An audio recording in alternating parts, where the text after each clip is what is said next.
The BlackBerry has been reinvented.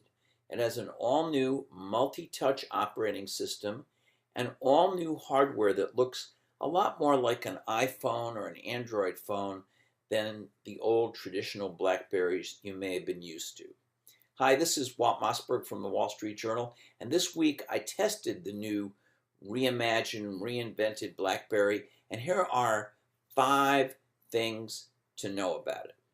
First, there will be 2 models, at least in the short run, of the new line of BlackBerries.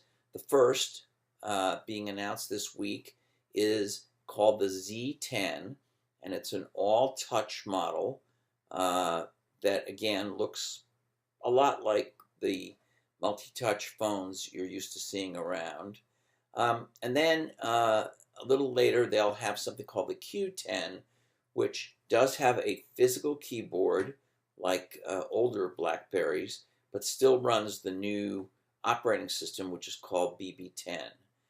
The Z10, the first one, the one that I think they're making a priority, is expected, the company says, to cost $199. It will be available on all 4 major U.S. carriers, and they expect it to be available around March.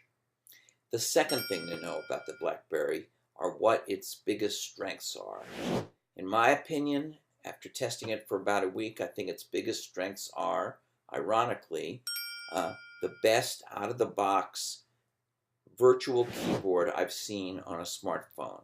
It has very clever predictive typing, and it learns your mistakes as it goes along. It also has a really cool feature called BlackBerry Hub, which is one swipe away from wherever you are on the device, and it aggregates all of your email accounts, your text messaging, your BlackBerry Messenger messages, and status updates from things like Facebook and Twitter.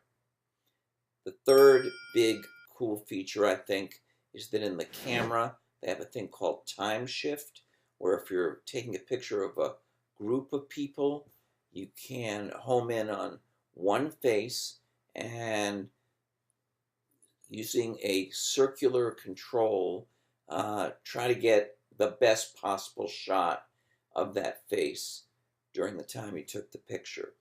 So those are the biggest strengths. Biggest weaknesses, really the most important weakness, is app selection. At launch, the Z10 will have 70,000 apps. Sounds like a lot, but it's about 10% or less of what Apple and Android have, and there will be some important apps missing at launch, at least. Apps like Gmail. There won't be a Gmail app or a Google Maps app. There won't be Spotify. There won't be Pandora. There won't be Instagram. And there'll be a bunch of other things missing. The other weakness is it doesn't have a native cloud ecosystem like Google Drive or iCloud or Microsoft SkyDrive native to it, so that you can't sync or share photos or data from the phone with a BlackBerry-based cloud ecosystem.